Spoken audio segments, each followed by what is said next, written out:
Active duty service members, veterans, family members, thank you for your service. And thank you for listening to Return to Roots Mil2Vet Resource Podcast, where we document our shared experiences, stories, and transitioning and reintegrating from the military to the community. Hosted by two transitioning service members, myself, Chris Elder, and my partner in crime, Jonathan Hernandez. For more information, go to mil2vet.com. If you have little ears, ensure you listen to the content before you allow them to listen. And if you are in crisis and homelessness, suicide ideations, or incarceration, dial 211 Courage to Call for assistance. Now, stand by for the sound of freedom.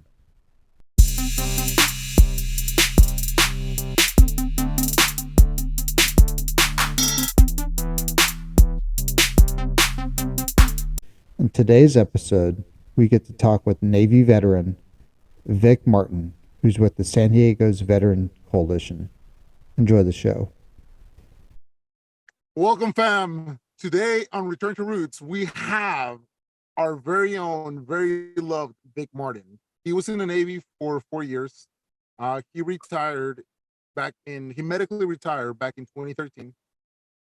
And his first year after transitioning out, he really had a hard time. He's gonna talk more about it.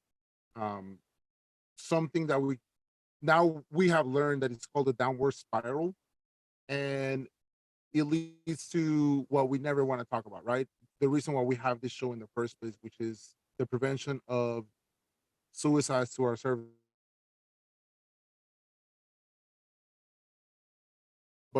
But we'll talk more about that here shortly. So, Vic, welcome to the show. We welcome you with open arms, and you are one of our mentors. We absolutely love and adore you, so we're extremely happy that you're here. Thank you for coming. Oh, I'm so grateful to be here, and I love you both, and I'm grateful for our friendship, and I'm grateful to be here. So thank you. So a little bit more about Vic. He has a wife who he's been married for 17 years.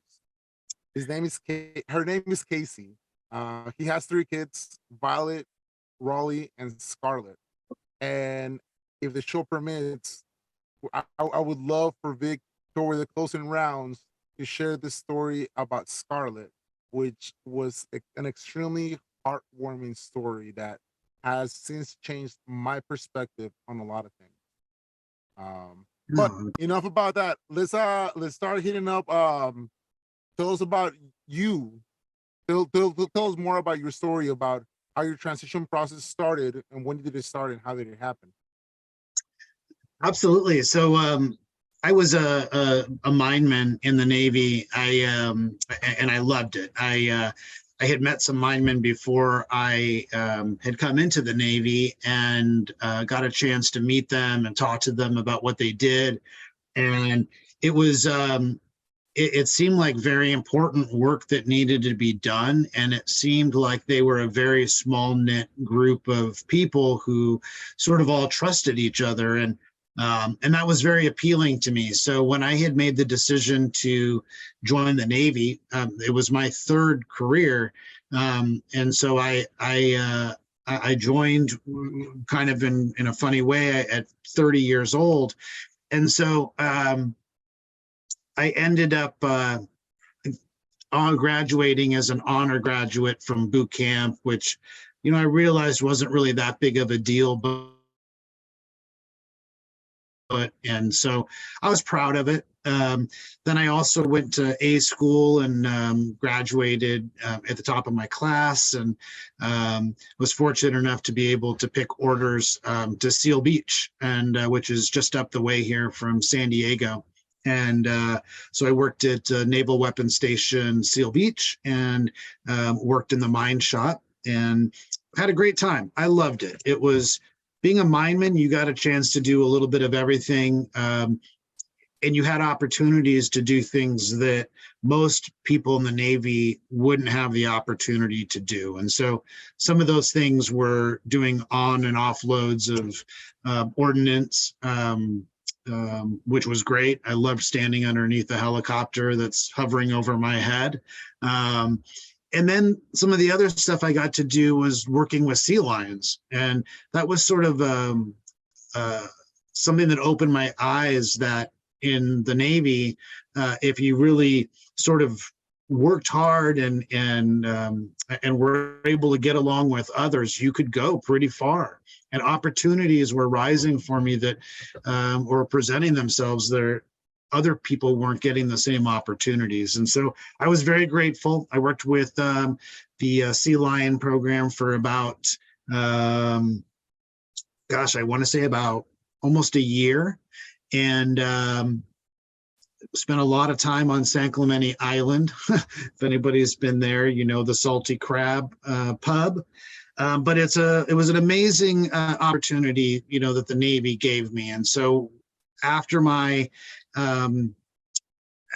service at Navy Weapons Station Seal Beach, I got my new orders to the USS Chief, which was housing MCM Crew Dominant. And so my orders were to MCM Crew Dominant aboard the USS Chief, which was in San Diego at the time. And so I had been waiting, you know, since boot camp to get on a ship.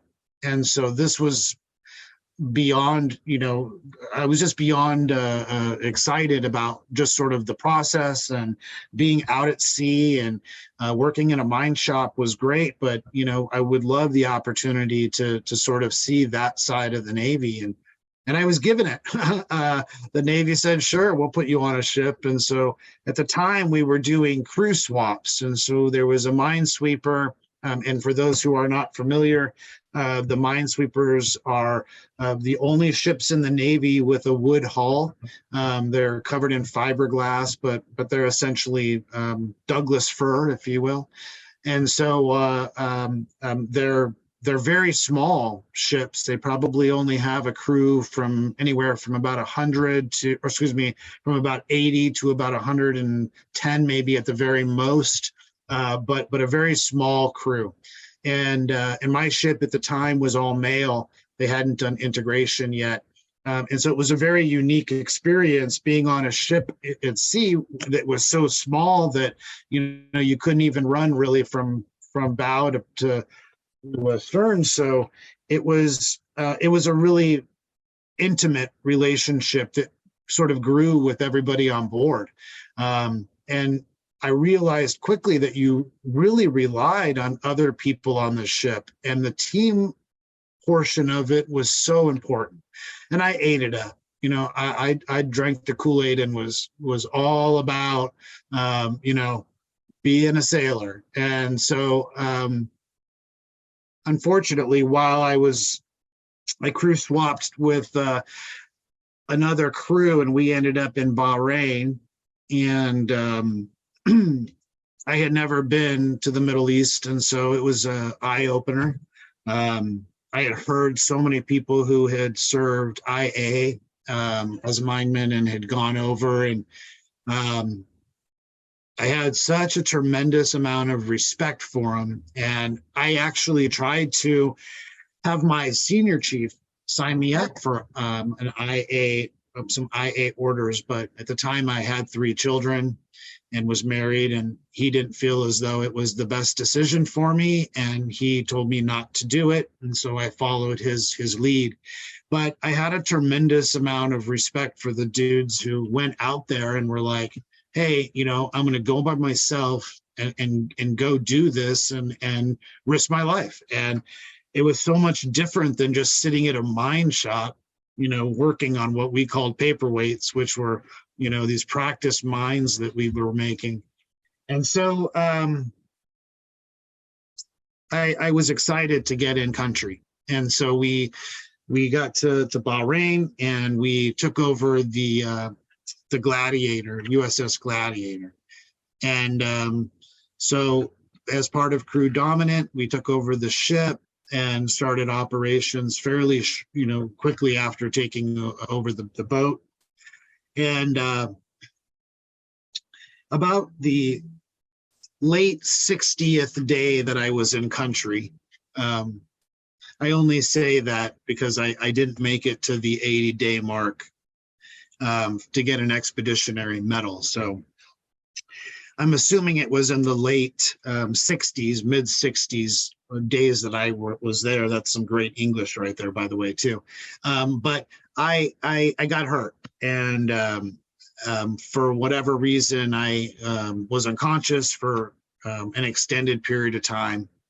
I had just gotten off topside rover watch, and I had gone to the armory to turn in my weapons. And I worked in CIC, so I left. I rarely talk about this part, but I left the armory and I walked into CIC. Nobody's in there at the time. It's probably 5 in the morning, 5:30 in the morning, and I start feeling a little bit weird and sort of like not steady on my feet. And down one ladder well from CIC was our corpsman's closet, essentially. We had a corpsman who was a first class, Martinez, and he saved my life, but he had just basically this small little closet on the ship, and he was the only corpsman on the boat. And I was friends with him and I trusted him, and I was scared. And so I walked down to his office, and he was one of those sailors who was like far beyond awesome. You know, he was up early to like make sure everybody was good and sick call people were taken care of. And he was just amazing, but he was already up and had started his day and had his coffee. And so I come walking up to his office, to his closet, basically. And I walk up to the door and I start, this is the point I don't remember, but from what he tells me, I started trying to talk and I couldn't speak. And I ended up falling forward into his trash can and unconscious. So what he tells me is that then they took me and put me onto this medical table that they have in his room, and that they hooked me up to oxygen and started giving me compressions and trying to get my heart to start beating because my heart wasn't pumping. And then all of a sudden my heart started pumping, and then it started pumping too fast where they thought it was literally going to explode. And so he gave me medication to calm it down, to slow it down. And so in the meantime, he's trying to tell our triad that I need to get off the boat. And at the time, there was a lot of civil unrest in Bahrain, and we were all in uniform, and it was not something that we didn't just go out in town in our uniforms. And so the idea that they were going to put, a bunch of people together and stick them out in town was crazy and was against, I guess, protocol or whatever they felt comfortable with. And I was very fortunate that I had a senior chief at the time who became a master chief, Bob Williamson. And I don't know for sure, but I know that he was in the van with us when we left in uniform. That's what I've been told. And so they took me after about a half an hour on the boat. From what I understand, they put me on a stretcher and they took me to this duty van. And apparently they couldn't get the seats down, so they just slid me on the top of the seats. The one thing that, this is not anybody's fault, but I think just more of an equipment thing. They didn't have any oxygen for me to have while I was in transit from the time I left the boat until the time I got to the first hospital, which is an in-town hospital. That hospital said, "He can't be here. We're not taking him. There's too many threats against our security if we have a U.S. service personnel that we're treating in this hospital. So no." So they put me back in the duty van and drive me another 45 minutes to the International Hospital of Bahrain. Again, I don't have any oxygen. So this whole time they're giving me smelling salts. They're doing, they're pumping my chest. From what I mean, I don't know, this is all things they've told me, but I get there to the hospital and within about 6 hours, I wake up. And the first person I saw was that senior chief. And I told him, you know, please don't call my wife. And he knew my wife. You know, we were friends. And I just didn't want her to hear that I was suffering until I, you know, knew what was going on, kind of thing. And I did a bunch of tests and they realized that I had this condition called Prinz metal angina, which is a heart condition. A famous tennis player apparently has it. And it can be, it's essentially like a muscle spasm in your heart. And it can feel like a heart attack. It can knock you unconscious with the pain. It can put you into convulsions. It can replicate a heart attack, but it doesn't have the same enzymes released as a heart attack does. And so I was diagnosed with that. And with medicine, I've never had another episode my entire life. Nonetheless, I was in ICU at the hospital, and then I was moved out of ICU and in the regular hospital for recovery. And everything took about 3 weeks. And then I went back to the boat. And in that 3 weeks, I had got pneumonia, almost died from that, finally got back to my health. And, you know, it sounds really dumb, but my team was what I was most worried about, or who I was most worried about disappointing. I knew that a lot of people fought for me to get the qualifications that I did. I went through 2 qualifications, Metal and Geeks, and those programs allowed me to really have a fairly cush job planning minesweeping operations and then briefing the XO and CO. And so I had high visibility for probable promotion. I was in a really good spot and I knew people were rooting for me. And here I went, you know, not even 80 days in and got hurt. And so I felt horrible. And so I got back to the ship. I changed into my PT stuff and I ran and I ran and I ran and I ran around the pier where we were as many times as I could. And until I couldn't run anymore. And then I came back in and they met with me and told me that my explosive handler's card was going to be pulled and that I was going to be medevaced back to San Diego. And so it was devastating. It was absolutely devastating.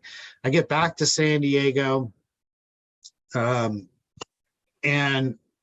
I started doing testing on base at 32nd Street at the clinic, and then also doing testing at the VA hospital and at Balboa. And it was quickly determined that I had suffered, and at the time I couldn't speak. I had a very, very bad stutter. I didn't have one before this episode, had a terrible stutter after. And so trying to sort of communicate with my wife, my feelings and sort of my emotions was very difficult. And on top of that, the Navy had just loaded me up with medications. And so their sort of response to what was going on was to medicate. And I understand that's what they needed to do. But I remember sitting with a doctor and my wife, and the doctor telling me that, that, you know, you're being diagnosed with a traumatic brain injury, and it's not one that you got from something hitting your head. It's something that's caused by a lack of oxygen called a hypoxic frontal lobe brain injury, I guess. And it's a lack of oxygen to the frontal lobe of the brain. And it affects a lot of sort of cognitive things, emotions, um, reading, writing, visual stuff, all that. And before I got before I got hurt, I was doing a lot of artwork for the Navy. I had done like 6 challenge coins. I had done, 5 different command t-shirts. I did murals on walls. I did, command emblems, insignias. And so I had sort of this, I guess, history of having this artistic ability. And when I came home and tried to draw again, I couldn't. Every line was like a volcano of energy that felt like it was going to make my body explode. And I would have to stand up after almost every line and just literally shake my body like a dog to get rid of all of that tension. And I just became too much. And so I gave up on the art. And that had always been a therapy for me. I had tattooed as a tattoo artist for 10 years. And I did a tattoo apprenticeship in Redwood City up in the San Francisco area. And then came back down to San Diego and tattooed in PB. And so that was, art was always something that I had relied on for comfort, for therapy, and I didn't even know it, but now I couldn't. And so that was gone. And then I was having these issues where I was forgetting things. Like I had this episode a couple times where I was parked on base at Dry Side at 32nd Street.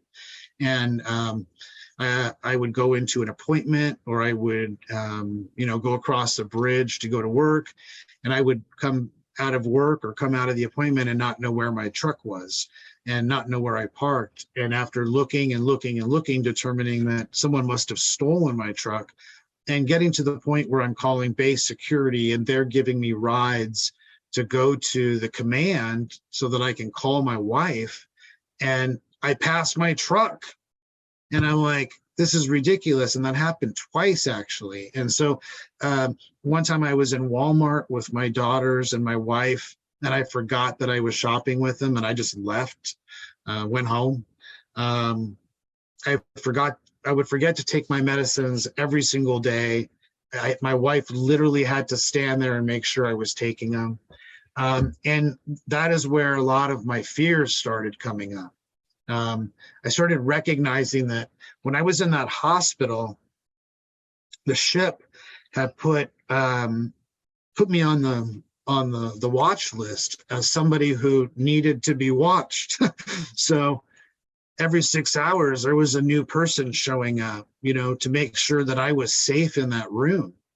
And I remember looking out of that room and seeing, tires on fire and roads blocked and Molotov cocktails being thrown. And, and I remember all of the nurses being foreign. And not that that's bad, but it was very unsettling for me that a lot of them didn't speak English and I couldn't communicate with them. And there was this barrier, and that barrier led to sort of a fear.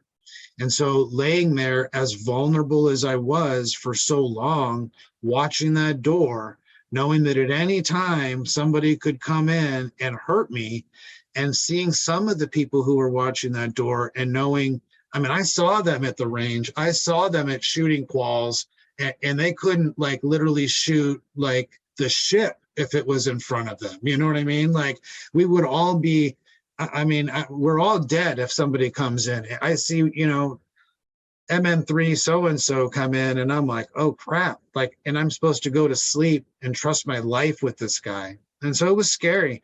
I think the scary part was that I had found out that the other hospital wouldn't take me. And I was like, is it really that much of a concern? And then that put that fear even greater in me. So when I got back to the States, it became a little bit difficult to sort of navigate certain things, like showers. My shower's in the back of the house. And if I turn the water on and I get in the shower, I can't hear anything. I have no idea who's at the front door. I have no idea what's going on in my living room. And I couldn't be okay with that. And so my wife would have to sit outside, and I mean outside, to where I can see her shadow through the glass, so that I could take a shower, because I was that fearful that I was going to be attacked. And I would start screaming or crying, even times that she was there. I mean, it was complete chaos. And then completely losing the ability to speak. I mean, it took away my ability to effectively communicate how I felt about things, and not understanding who I was anymore.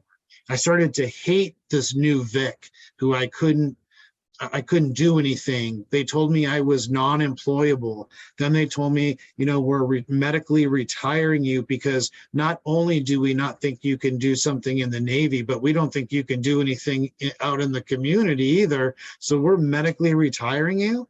I mean, talk about a big F you in my face. I felt like, man, no way. But I was so broken that I didn't even have a way to get out of it. And so I ended up kind of finding myself in this position where I was fearful of leaving my house. And it came after several episodes. One is I was in a Home Depot here in El Cajon, and they started going over the 1MC, or whatever that thing is called that Home Depot calls it. I call it a 1MC. And they started hollering information that I couldn't understand. And I think it was just some dumb teenager, being dumb and, yelling in the loudspeaker, but I couldn't make out what they were saying. And it freaked me out a ton. And I didn't know why. But the next thing I know, I'm starting to puke, and I'm vomiting on the floor of the electrical aisle at Home Depot with nowhere to go. And then I start to feel lightheaded and pass out. When I wake up, I'm shaking, I've defecated my pants, and I've urinated my pants. They're trying to call 911. I'm picking myself up, running out of the store in complete embarrassment. My daughters were there. Second time, my wife and my daughters and I decide we need to get new chairs for our kitchen area. We have a sort of countertop where you can have like bar stools kind of around. And so we went to this place, Living Spaces in Mission Valley here in San Diego. And I was inside, and I got turned around, and I didn't know where the exit was. And man, I've never been in combat. I'm not a combat guy. Like, this stuff isn't supposed to bother me. Like, why is it bothering me? And all of a sudden, I started to panic. I couldn't find the exits. I started to run around the store, crying and screaming and making weird noises, apparently, that my daughter said. And finally, I find the exit. I run outside, and I'm hiding in bushes in the parking lot, crying, shaking, can't speak. It was horrible. And I got in the car. My daughters are screaming, crying. My wife is crying. I felt like a complete monster. I felt like I didn't know who I was anymore. The next episode, I was taking my daughter to school. Somebody cut me off. I parked behind him, and I tried to get out of the car to confront him. And I was screaming in the car. My daughter was holding onto my arm, begging me not to get out of the car. And midway of getting out of the car, I look at her, and I see her crying, and I see the fear in her eyes. I see her panicked. I see her not knowing what's going on. And again, I feel like a monster. My daughters both went to amazing schools that had a lot of performances. And it was regular for them to want me to come to a performance at their school. Also, it was normal for them to want me to take them to a birthday party or go out to dinner with them or take them to a movie or park, whatever it was. They wanted their father. And I was so afraid because of those incidences and many more that I was afraid to go outside, partially because I was afraid of how I was going to react. I was afraid of what was going to happen. And I started to isolate myself because it was easier to be in the house because at least it was safer. Then that became the norm, and that wasn't safe enough.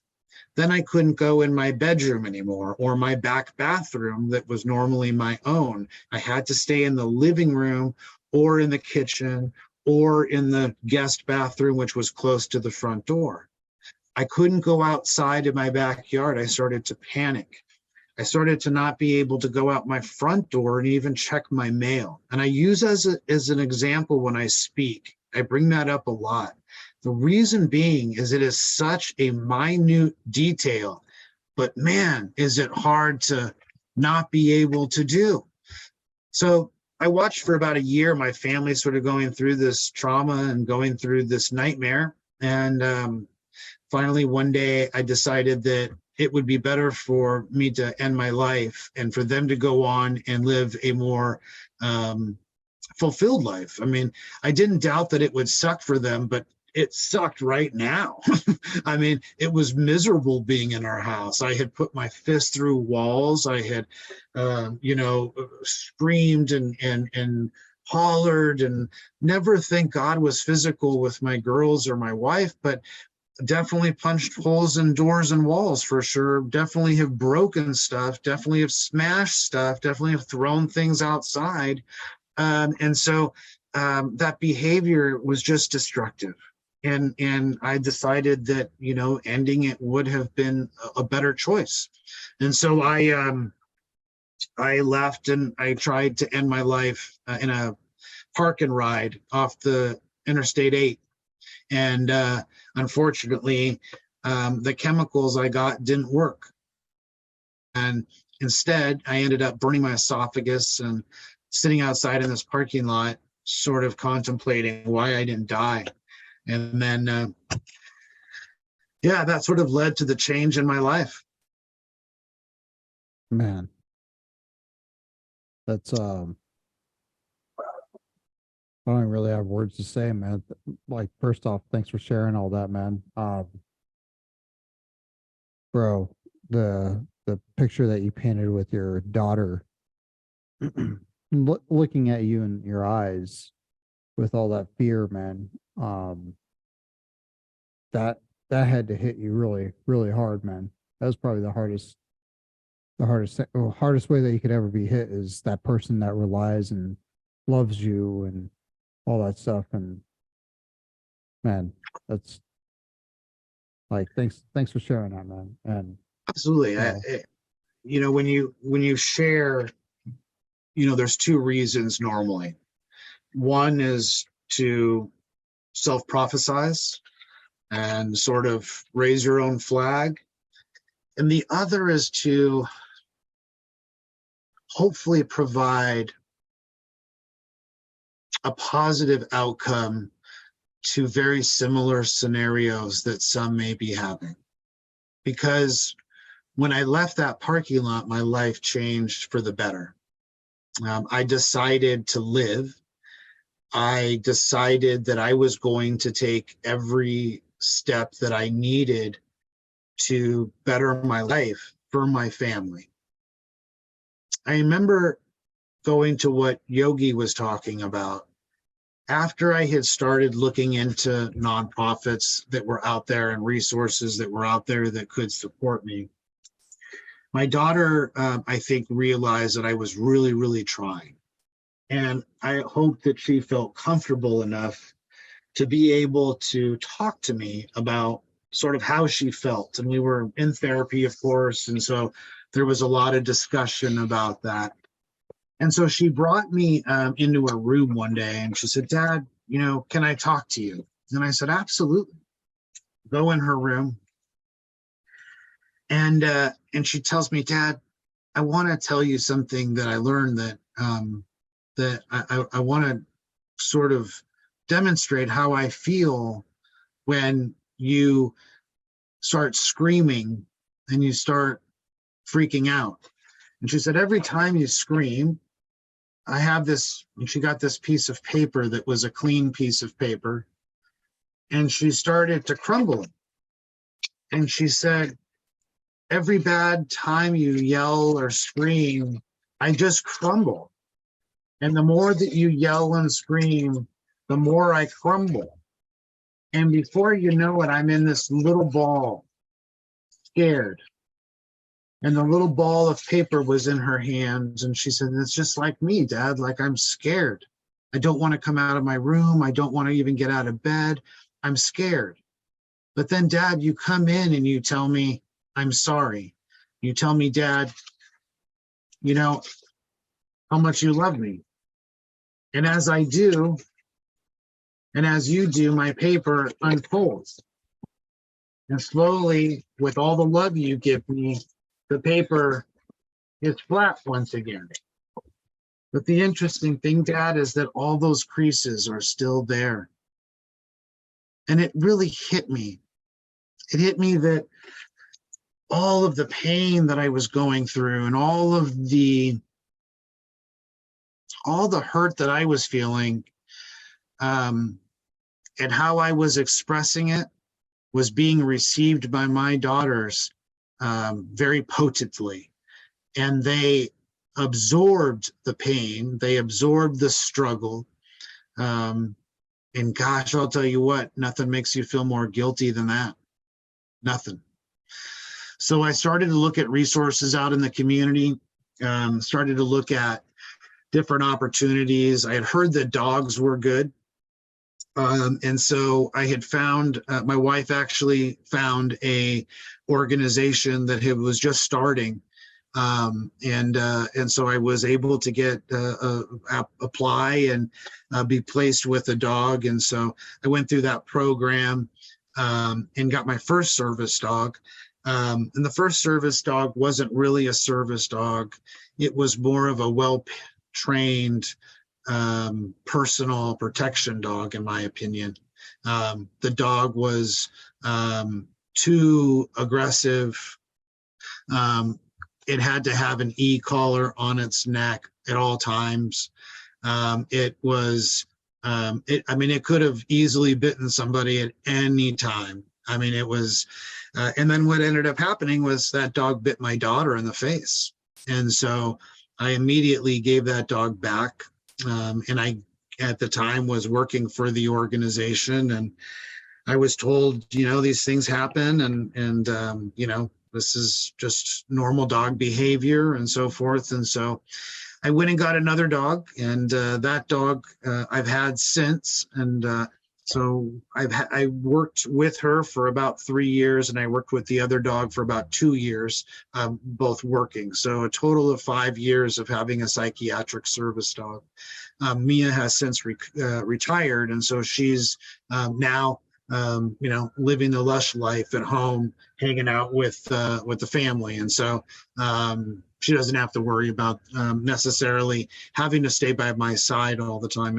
And for anyone considering a psychiatric service dog, I'll tell you, they can be extremely helpful, but they are also a tremendous amount of work. And for me, what happened was, after about 5 years of having her and working with her, and she was amazing. The second service dog was an amazing service dog. What I recognized was that after all this time, one day she was ill and I had to go to Home Depot, and I still couldn't go to Home Depot by myself. And so I was like, you know, how much is she helping me to recover and to grow, versus how much is she helping me sort of be at the same point that I'm at now? And if I'm comfortable with that point, I should continue to have a service dog and continue to run with it. But if I want to grow, I've got to look at some other therapies that are going to help me not have a service dog. And so that was the goal. And I would highly recommend anybody who's getting a service dog for psychiatric reasons to consider that. It doesn't have to be a lifelong decision to have a service dog. If you can work yourself and use tools to better yourself, and can shed that tool, I think that's amazing. And so hopefully that's an inspiration for someone considering what to do next, if they have a service dog and now they're considering whether to get another one or not. That's usually the time people think about that. I like how you pointed out that that's a great way to start getting themselves to start becoming their new normal, because they'll probably never be what they were before, which is not always a bad thing, because honestly, sometimes growth happens during these times. Because gosh, I look back at myself, and sometimes in the things that I had to overcome, I've ended up better on the other side. But I like how you pointed out how the dogs, right? They may not be always needed. Eventually, you're going to grow without them. So I really like that you pointed it out. It's a great way to get going, get yourself the encouragement to get out, and then eventually find ways to do without them. So, and yes, they are a lot of work. Yes, they are. Yes. I mean, and, for somebody who has mobility issues, I certainly don't mean to imply that you should get away from having a service dog, or if it's a medical alert, certainly you're not going to want to get away from that. But if it's a sort of psychiatric, emotional support, animal that is providing you blocking, providing you space, providing you, some of the compression therapies, some of even the nightmare stuff that you can still use, even if they're not working while you're out. But some of those you can start to look at maybe how to go to the next step. There is a next step after, I think, having those dogs. And there's a ton of programs. I know Paws for Purple Hearts here in San Diego, they have actually the whole Southwest region, and they're all over the place. I think even in the Northwest, but they have a program where if someone isn't placed with necessarily a service dog, but they work with a facility dog, which can help them in that exposure therapy, going into businesses and be there for them while a handler is there as well to sort of help facilitate that. And I think those programs can be very beneficial, because the dog does absolutely have a place in that sort of switch, I think, from, oh my God, I'm not going out of my house, to, yeah, let's go to lunch and I'm going to bring my dog. I mean, look at me. I mean, it's a complete shift. So that's how that shift happened.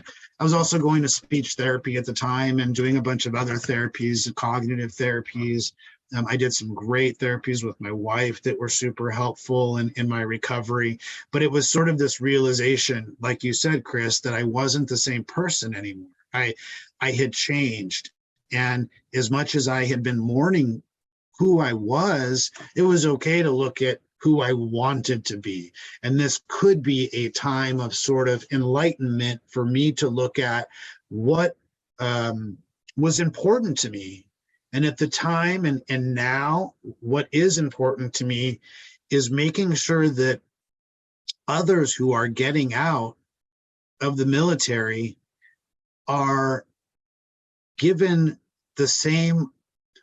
opportunities and given resources that are viable and easy to navigate. And I think that's like one of the parts that's the big problem is, we have a lot of organizations who want to help, and where do you go and which one is right and so forth. And so, I worked, as I mentioned, with the organization that provided the service dogs, and while working there, I was the director of veteran services, and I was looking around realizing that, wow, there are a lot of organizations that do amazing work for veterans, everything from, surf therapy, art therapy. There's an organization, vetart.org, up in, I see a dog.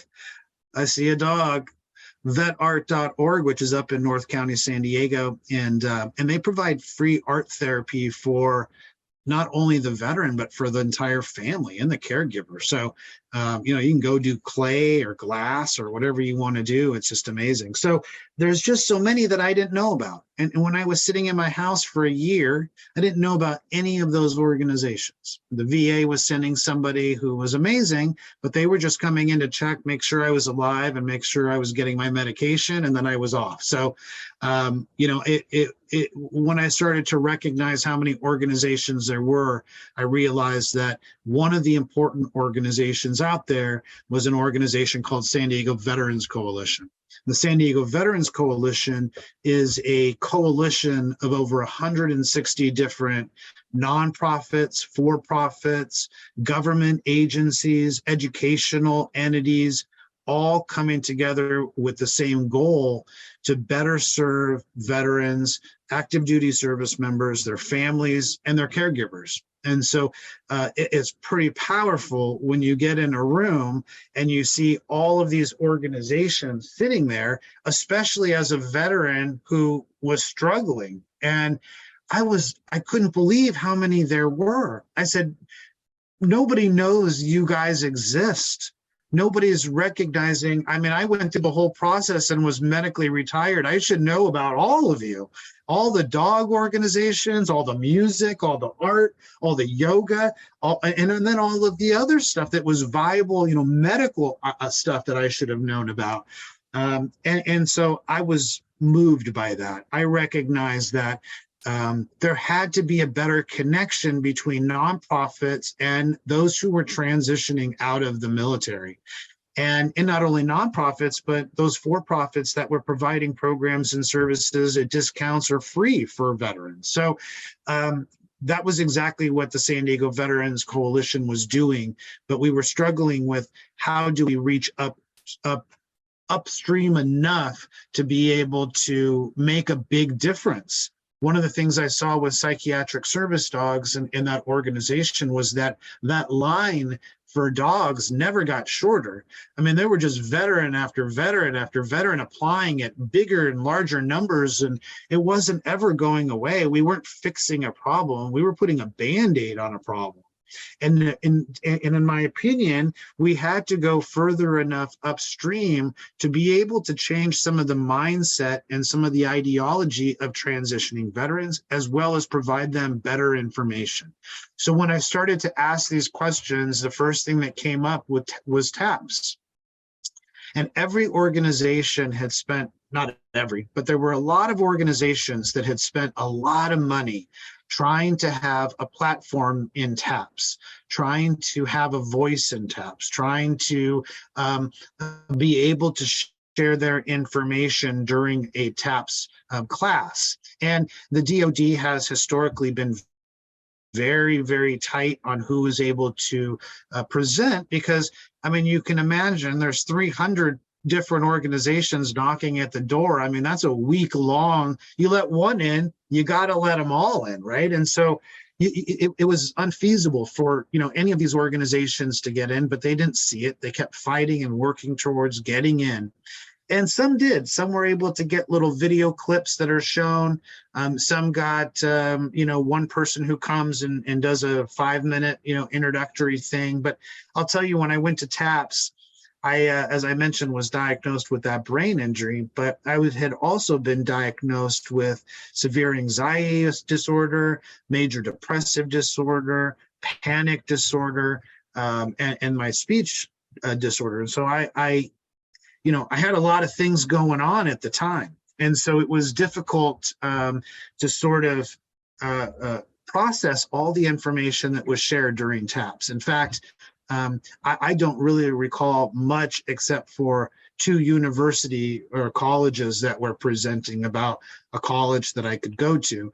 But I thought to myself, I can't even read a piece of paper, yet I'm in the exact same class as everybody else who's getting out. Some of these guys are like, you know, chiefs who are getting out, and I'm expected to understand the same level of information with a brain injury.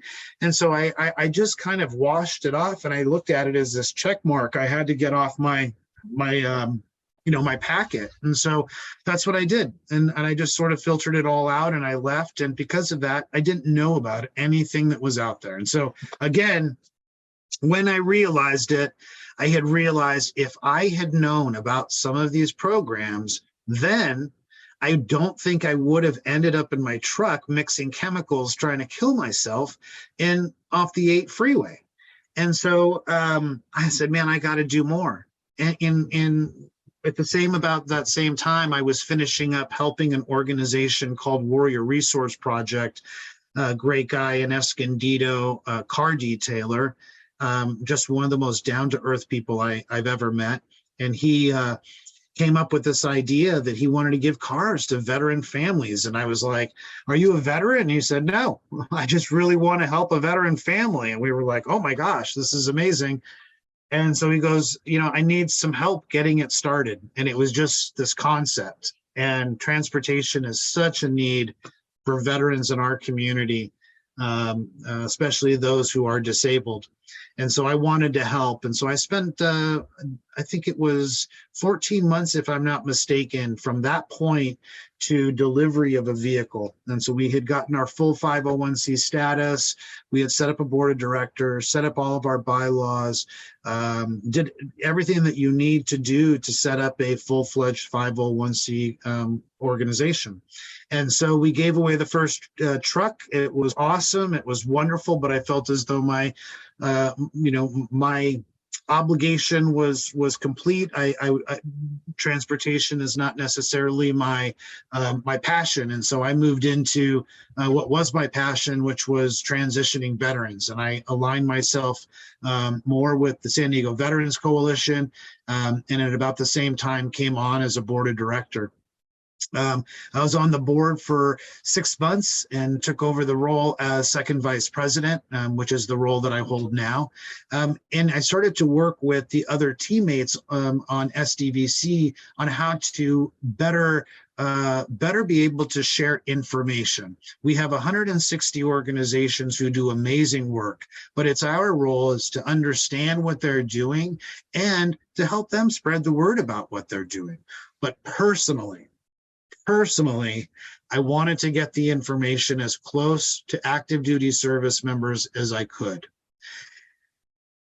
This had all been stewing, and I had an old senior chief mineman friend of mine who we were going out to have coffee and actually breakfast. And so we met up at this great place called the Hills in La Mesa, and we're sitting there, and I'm telling him about all this great stuff that we're coming up with. We've got this app, and we've got this, and, we're helping this and doing all this work. And I need to get it to service members. I just can't figure out how. And he says, Vic, I'm at EOD 11, in Point Loma. We're a training command. Why don't you come on down and talk to everybody? Let me talk to my XO and CO and see if I can arrange it. And I said, oh my gosh, I hadn't really even thought about sort of showing up on base with this information. This is amazing. And so he got back to me and said, yeah, the CO said you can absolutely come. And I said, great. When does he want to meet, before I show up? And he said, nope, he trusts you. Just show up, and you've got folks who are going to be paying attention.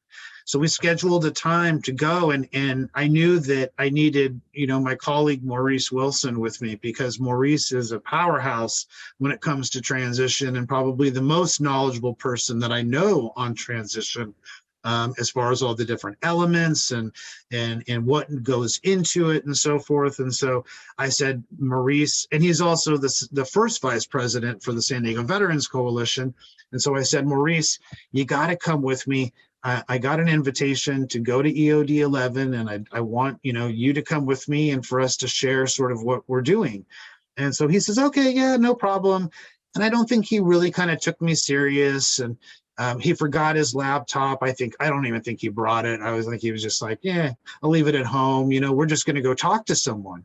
Well, I keep telling him, I'm like, wow, this has really opened up. I think they're just expecting us to come and present. Did you bring your laptop? And he goes, oh, no, I didn't bring it. I forgot it. I said, okay, well, let's just go in anyway. Well, we go in and we walk into a classroom that's got 20, 25 active duty service members.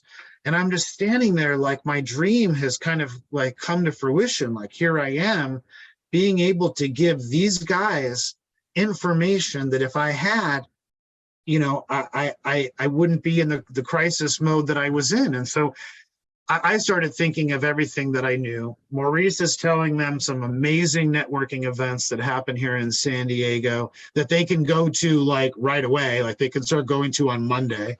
And all of these resources and all of these things that I felt were important to watch out for in your mental health, and especially with EOD guys. I mean, Mindmen were sort of a very typical personality, I think, and that personality sometimes can really get caught up in the mission and caught up in the job and not necessarily take all things considered, including our children. And so it was important that I sort of, I felt share that information with them. So we were given an hour and a half afterwards. The XO and CO sat in the back of the room the whole time.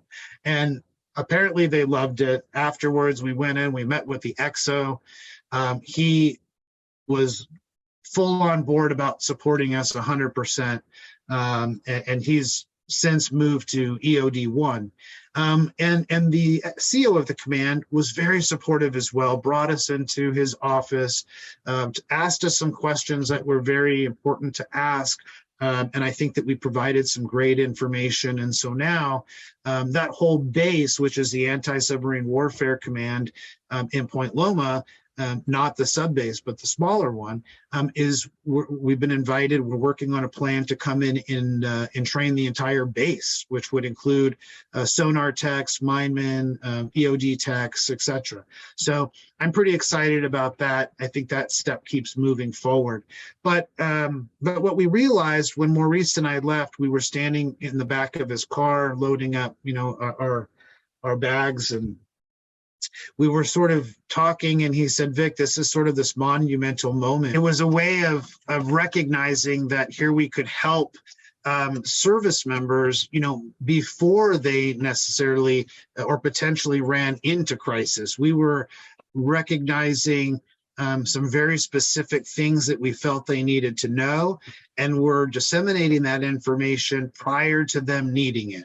And that made me reflect on us as veterans and sort of the difference in the process. The process is normally that you must be in severe crisis before you get resources. In fact, I have a friend who I talked to today, and he's got a gentleman who is a veteran who is in a mental health crisis. He is absolutely in crisis as we speak. But the friend doesn't know how to negotiate it. He's been put in a situation where he's not certain how to manage it. And the truth of the matter is that most people in society aren't. Most people don't have the tools to sort of negotiate how to manage somebody who's in full crisis mode, who tells you, I think I'm going to go kill myself right now. I think this is it. Goodbye. What do you do?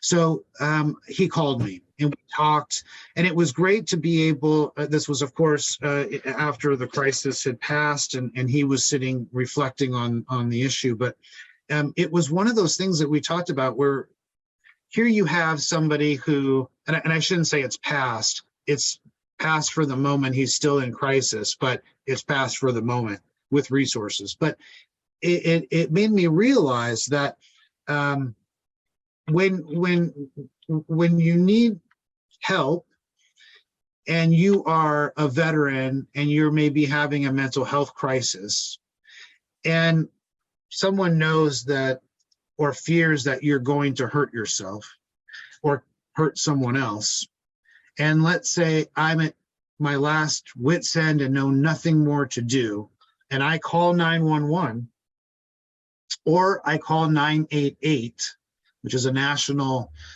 suicide prevention line. I would even call it a crisis line. It's for everybody, not just veterans. But if you are a veteran and you call 988, make sure you press 1, and it'll take you to the veteran crisis line. But when you call those and somebody comes out to the house, law enforcement is really sort of restricted on, there's not much they can do unless you're posing a threat to you or someone else. And so in 2 cases now, they've had the police come out to help this gentleman. He's run away, and there's nothing they can do. He's, obviously in the mind state that everyone is out to hurt him, and so he's afraid. And it's just sad to see somebody in crisis who you can't get help for. I have another veteran who's 80-some years old. He's a Vietnam veteran. He has a cat. He's homeless. He's living on people's couches. I send him, I go, hey man, we can get you housing. Let's go to this resource. And I don't want to say their name because they're an amazing organization, but I say, hey man, let's, get you help. And we go in there and they say, are you homeless? And he says, yeah, I'm sleeping on some friends' couches and kind of hopping around couches. And she said, well, then you're not homeless. And so he wasn't able to get housing. He wasn't able to, does that, we wait until people fall on their faces before we help them? I think that's crazy. So the idea is, let's give people information ahead of time. And I was very fortunate being a part of the San Diego Veterans Coalition that Maurice and the rest of the team had the same goal. They had the goal that, hey, we need to give these people information. And so after that EOD1 meeting happened, Maurice reached out to you, Chris, I believe, and made contact with you guys and your command. And we were able to start a relationship. And that was really powerful for us to be able to, again, do what we're passionate about. We're both volunteers. Maurice and I are volunteers. We, nobody on SDVC's board gets paid. So it's important to, I think, note that as well, because it shows the commitment that we have to this process.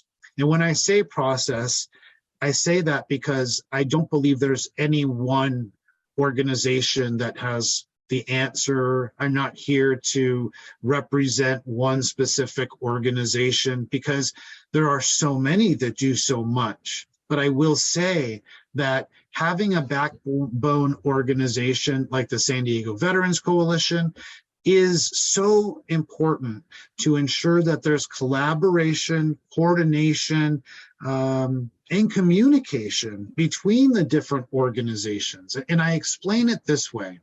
When I go to get a service dog and I am talking to somebody at the service dog place and they say, is there anything else I can help you with? And I say, I also don't have enough food to eat or feed my family. Or I say, I don't have housing. Or I say, hey, I want to start learning how to do clay. Or I say, hey, I want to learn how to start surfing. Or, hey, yeah, I want to start doing yoga. Or whatever the case may be, I want that service dog organization to know exactly who they can give a warm handoff to. That's the idea. No phone numbers, no nothing of this. I want to have you talk to Rob. Rob does this, and that I think is what is going to be successful in helping to reintegrate people into our community. And so my big thing, and I use the word reintegrate as Maurice does, there's a big difference in our opinion between integration and reintegration, transition, integration, reintegration. You're integrated into the military, you're transitioned out of the military, you're reintegrated back into the community.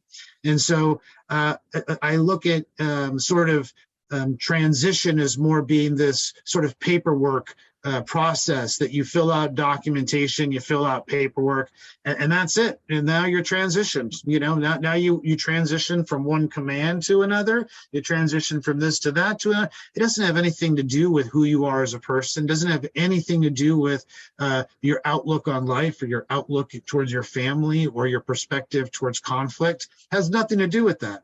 But reintegrating back in the community has everything to do about that. It has everything to do with your emotional, physical, financial health. And so that's what we recognized. Did you know the military has 5 steps to get you into become a war fighter? From Joe Schmo, who's graduating high school and weighs 110 pounds to becoming a war fighter for one of the greatest branches in our service. 5 steps. 1 is MEPS. 2 is boot camp. 3 is classification or identification. 4 is upskilling.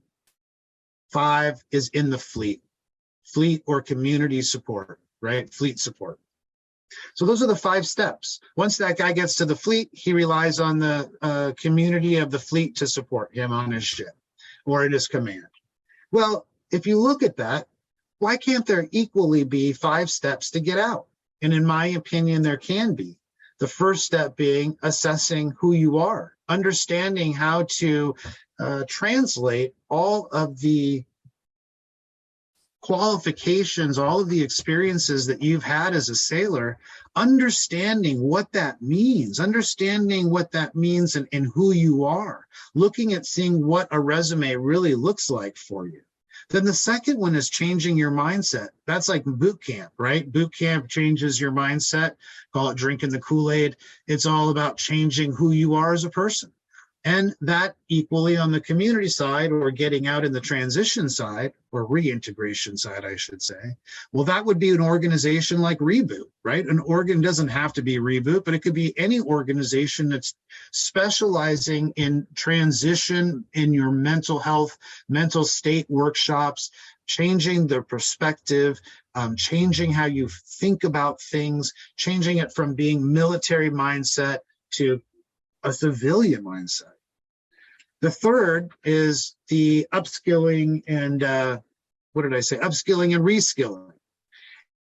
And that one, interestingly enough, is like your A schools or your C schools, right? And so for us in the Navy, we go to A schools, and then if you're very lucky and they want to give you more work, then you get to go to C schools. But essentially, that is the same in the community, upskilling and reskilling. And then, or is command assignment in the Navy. So that would be where you would sort of be, your detailer would look at your quals, look at everything you're going to do. And that would be the equivalent in my mind as being like a workshop for warriors. They're sort of looking at what you have, giving you any additional quals that you may need, so that in step 5, you go to the community with your job and with a career. And so these 5 steps to go from in to out are exactly the same, except they're reversed. And so that is, I think, the effective mapping to transition somebody out of the military. And that is absolutely wonderful for you to share all of that knowledge. And I know we've talked about it previously, and myself and Chris were extremely grateful for being able to be part of the change through this. And we appreciate you and Maurice gratefully. So with that being said, we're gonna start wrapping things up so that we can go into the save rounds and the alibis. And while I think we're gonna bring you back up sometime soon so that we can talk more in depth, especially about the other projects that you have going on, to include the I don't know if I'm able to talk about it. The Council on Criminal Justice. Yep, absolutely. Chaired by Leon Panetta and Chuck Hagel. So yeah, it was absolutely, there's some exciting things going on across the country about transition. I'd love to be able to come back and share some more. Absolutely. So Chris, I'll let you do your traditional thing. All right, guys, you got any save rounds or alibis? Last chance to shoot them off. All right, we're going to go into the final round. All right, final round.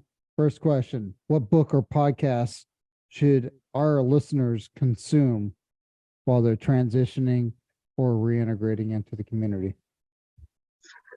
Well, I definitely think listening to Return to Roots is important because what you guys are doing is allowing for the narrative to be told for this transition process. And I don't know of a lot of other places where everybody's sort of coming together in one place to talk about this. And so it's very important that you guys are doing the work that you do, and I certainly appreciate that.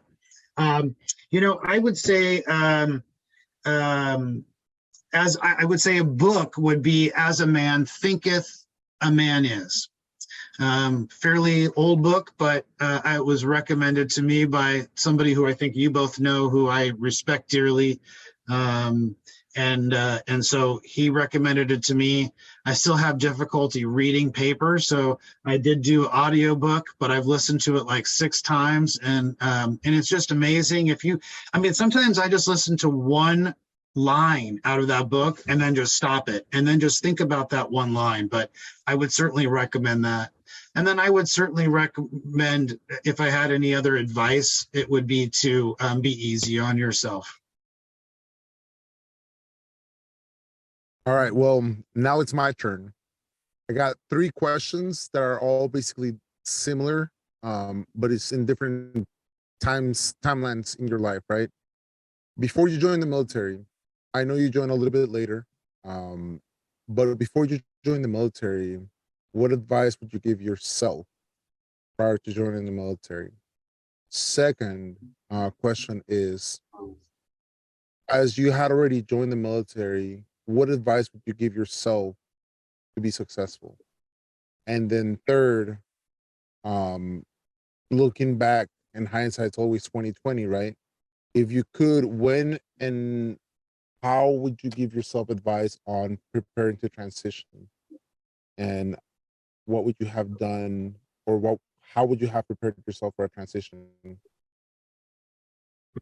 Those are great questions, Yogi.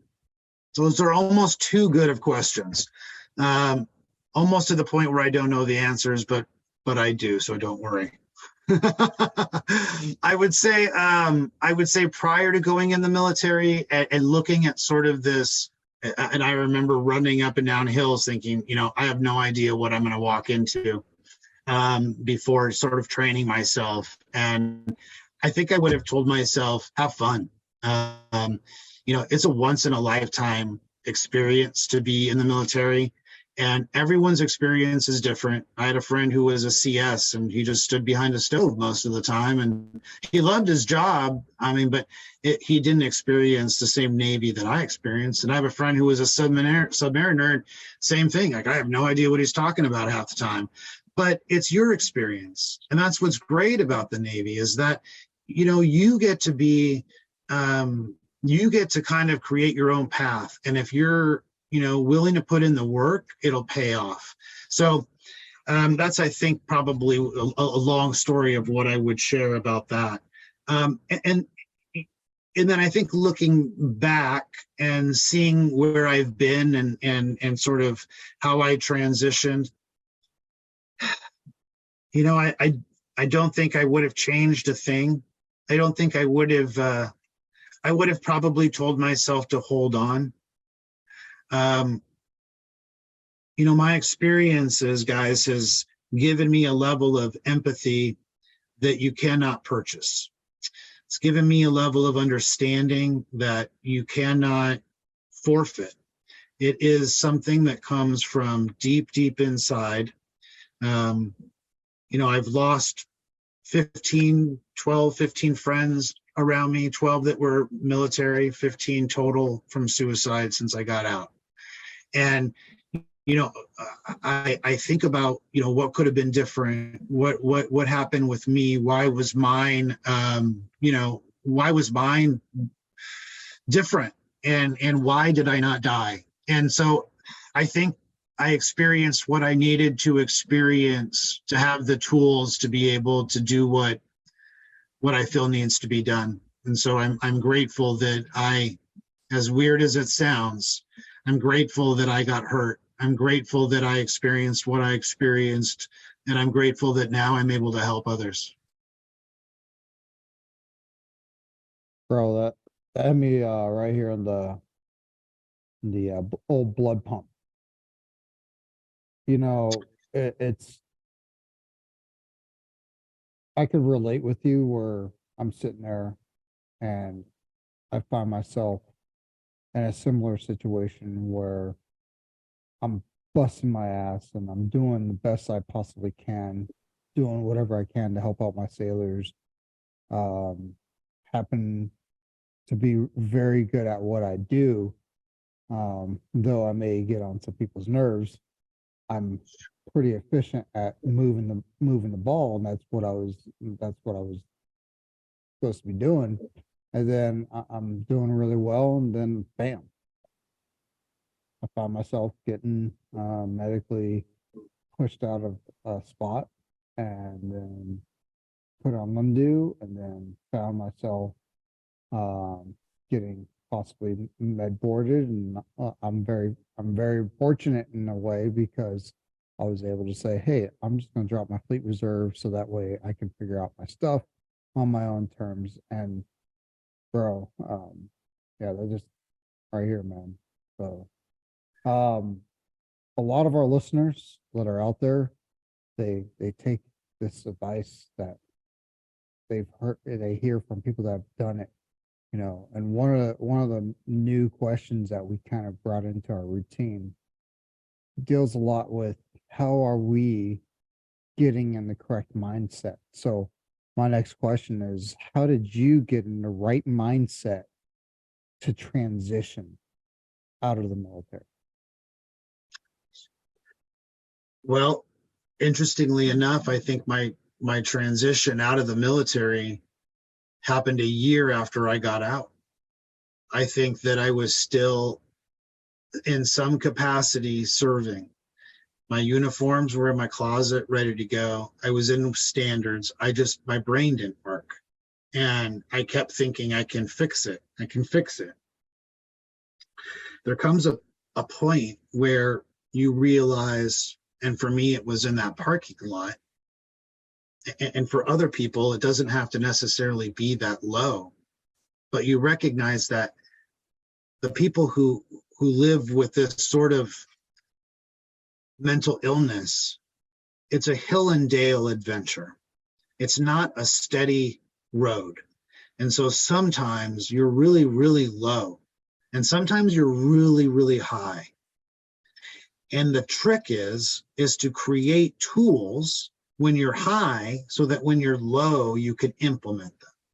Now, I will say for anxiety, I've got 1,500 tools. For depression, I've only got one. And that tool is something I call my happy box. My happy box is well, let me get it. Hold on a second.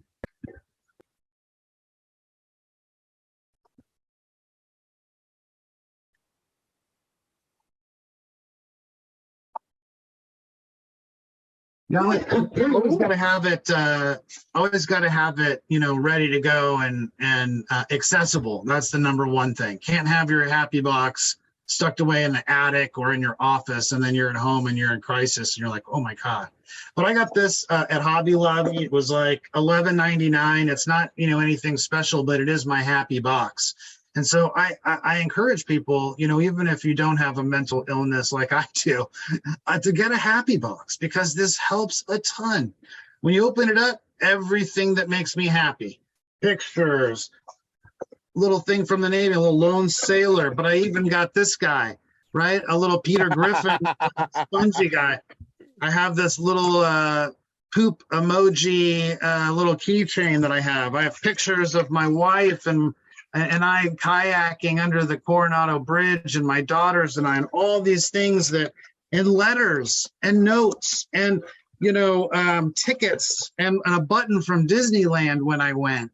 These are all things that I can look at and make me happy and make me can pull me out of a depression. It doesn't work every time, and there's a lot of tools, but this is certainly one of them. That is, I know we've talked about your happy box multiple times, but it's amazing to see it for the first time. I was just curious, who's that guy on the picture? in the happy box. That's this guy this handsome dude right here with the glasses Yeah, on. who's the handsome guy? That's me. Look at that. Look at that smile. It's just a little more yellow now from all the coffee. I'm just curious, what would be in Yogi's happy box? Let's not go down that route. That's a huge rabbit hole. You're into it for active duty sailors. Active duty sailors don't start talking about your happy box. Okay? You gotta wait till you get veteran status to have the happy box. I'm gonna go to my rack and go find my happy box. Hey, I'll tell you, it works. It's a great tool, and it's really hard to implement a lot of tools when you're depressed. It really is. I mean, it's overwhelming, and it's just too much. And so sometimes you just have to reach for those tangible items that you can grab and touch and feel and look at, and give yourself an opportunity to laugh and smile, and know that it's okay to smile. Even when you're hurting, it's okay to smile. Even when you think that everything else is broken around you, there is a reason to smile, and the smile could be just nothing more than you just farted. I just did say. Nice. Hey, You got to find the humor in everything. Yeah, absolutely, 100%. If I didn't have humor, I would be I don't know where I'd be at. I'd be hurting a lot more. How can people get a hold of you? Yeah, well, I think the best way would probably be my email. It is MN as in a Mindman rating letters, MN as in Mary Nancy, Vic Martin, VICMARTIN @gmail.com. That's my personal email. So, I'd like to give your listeners an opportunity to reach out on a personal level and not feel as though they're sort of going through an organization or something. This is just us chatting. Hey, and if they want to, they could send you Pinterests of new happy boxes. They could. I would be very interested to upgrade. So my $11.99 box from like 4 years ago is starting to fall apart. I'm realizing. So did you get it a little wet? And that's it started. Hey, whoa. Easy, PG-13. Oh, wait a second. Did I just do that? Oh man, I didn't show you the rag that's in there. I also have a sock. Oh my goodness. All right. It's good talk. It's good talk. Hey man, seriously. Hey, thanks for coming on the show, brother. Dude, it is my honor. Yeah, it was great, man. Hey, Yogi, you want to yell your final thoughts real quick, and then I'll wrap it up. Vic, we truly are grateful from the bottom of our hearts to have you as part of this family, to always know that we can count on you on a personal level, on a real level. It's no talk, it's all action. I've never liked people that just talk to talk just because it makes them sound cool. You're never that. You're all substance. So thankfully, deeply, thank you. Thank you for being our friend. Thank you for being our mentor. Thank you for always having a helping hand out. Thank you for helping us come up with our own 501c to make this dream come true so that we can keep on helping more people. Thank you for bringing us into the MYTT 365 app, and so that we can grip, and we're all about just growing together. As they say, rising tides raise all ships, right? It's not really just true. one. It really is the community. And thank you for allowing us to join with open hands and helping you help us and help the rest of the veterans.